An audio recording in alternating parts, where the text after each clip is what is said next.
Steve Moore, thank you for joining us on the Illinois Channel. It's a pleasure.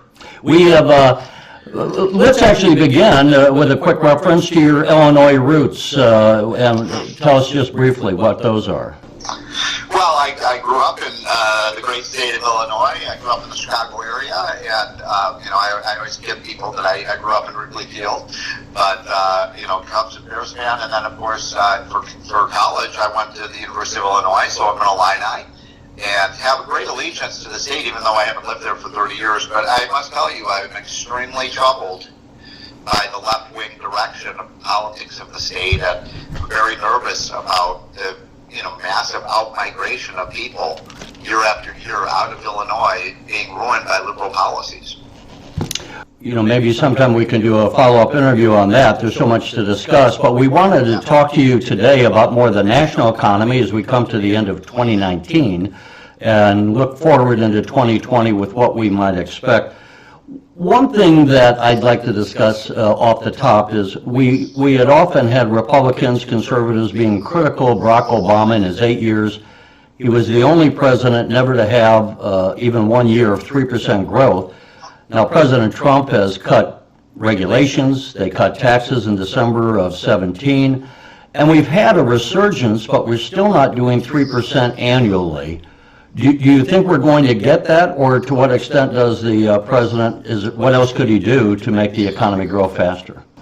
Well, let's just start with the big picture here. I mean, this is the best economy in many ways we've had in 50 years. I mean, we have the lowest unemployment rate in 50 years. We have the lowest black unemployment rate, the lowest Hispanic unemployment rate, the lowest Asian unemployment rate. We have the lowest unemployment rate for women. Since the Beatles were still playing together. And then you add to that, we have the lowest inflation rate in 50 years. We have the lowest mortgage interest rates in 50 years. We have 7.1 million surplus jobs in the United States, which is, a number of job surplus that's larger than the entire state of Indiana. We got rising wages and incomes. I mean, this is a blockbuster economy. It doesn't get much better than this, folks. And so, I'm very happy where the U.S. economy is right now. Now, would I like to see, I was one of those people, as you know, I was the senior economic advisor to Trump with Larry Kudlow during the campaign, and I was one of the people who said we get the 3 to 4% growth. We haven't gotten the 3 to 4% growth. We came just shy of 3% last year. This year, it looks like it's going to be coming in closer to 2.5%. That's good. It's not great.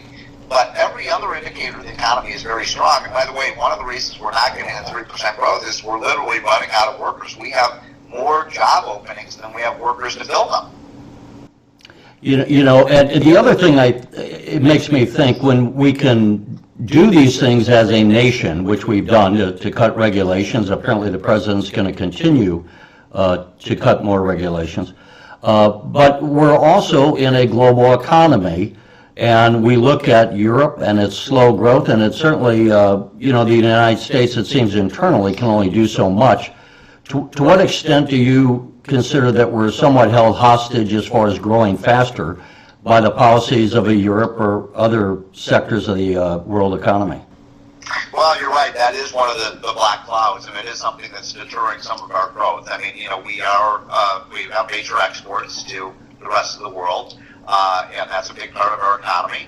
And when the rest of the world doesn't grow, that makes it hard for the U.S. to carry the rest of the world on our shoulders. So I think that is a component to why we haven't gotten to 3% growth, because our exports are not growing as fast as they should, because consumers just aren't spending in these other countries because their growth isn't up. The other, of course, dark cloud on the horizon is the trade war with China. But as we speak, it looks as though, we've got this deal now in hand.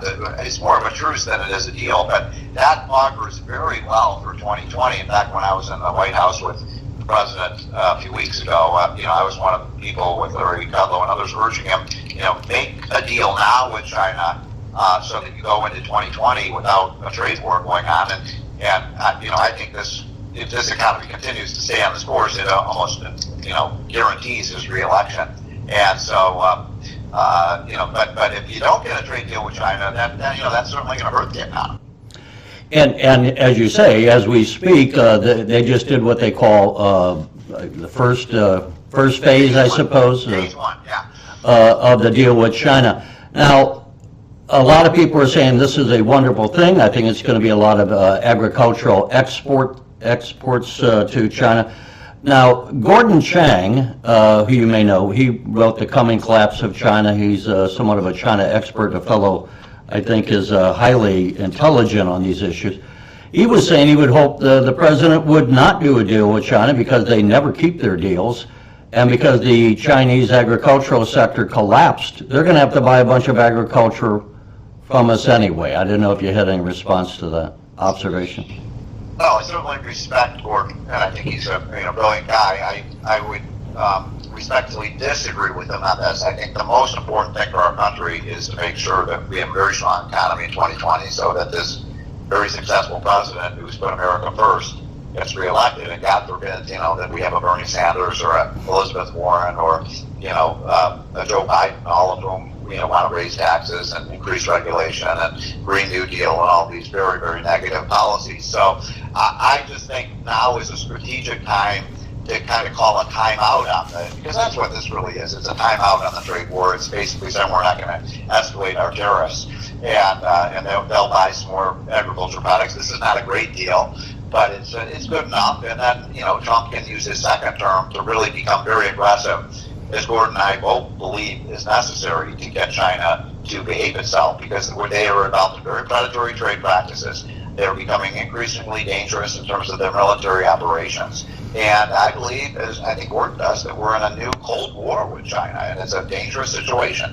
When you look into the future, as we're doing for 2020, I just had a friend go to Malta, and the conference there was on artificial intelligence, blockchain technology, and the impact of these technologies.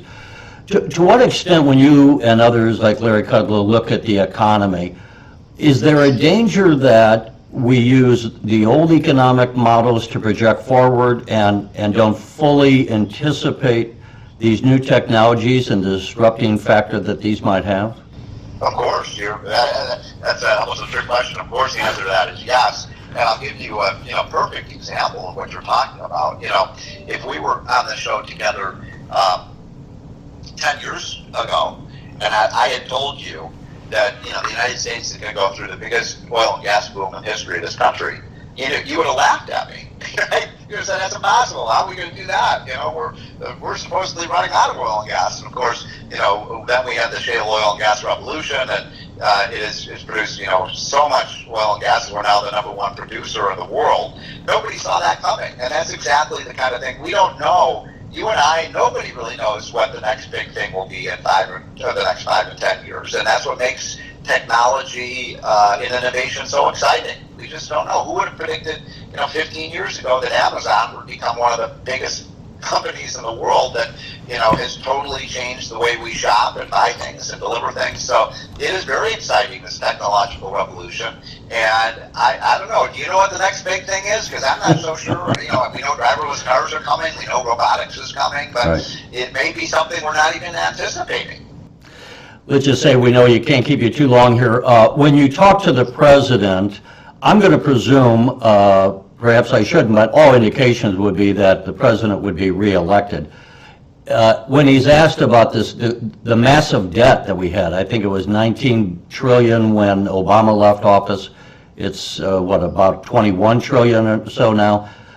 Is there any way in your estimation that we can get a handle on that? And to what extent could you say that the president is even focused on that? Well, I hate to say it, but I don't think either, I'm going to be very honest with you, I don't think either party, the Democrats or the Republicans, are much interested in reducing the debt, and I find that to be very troubling as a fiscal conservative. The one area where I think the president has disappointed me is he has not gotten tough on this out-of-control government spending. Now, a lot of Democrats run around the country saying, it's because of the Trump tax cut we have these deficits. No, it isn't, folks. I mean, in 2019, we had more revenues into the United States government than any other year in American history. That's an amazing thing. And let me say that again because it's important. More revenues came into the United States government with the Trump tax cut than any other year in the history of the United States, even adjusting for inflation. But that's telling me, and I think it tells the American people, we do not have a revenue problem in Washington. We have an overspending problem. And, you know, as I said, I think both parties like to play Santa Claus. It's a pox on both their houses, and it's very disappointing. Steve Moore, we always appreciate your time. You're an extremely busy fellow, and thank you so much for joining us in the Illinois channel, and hopefully we can touch base with you again at some point in the future. Well, I'd love to, and go Illini. Thanks.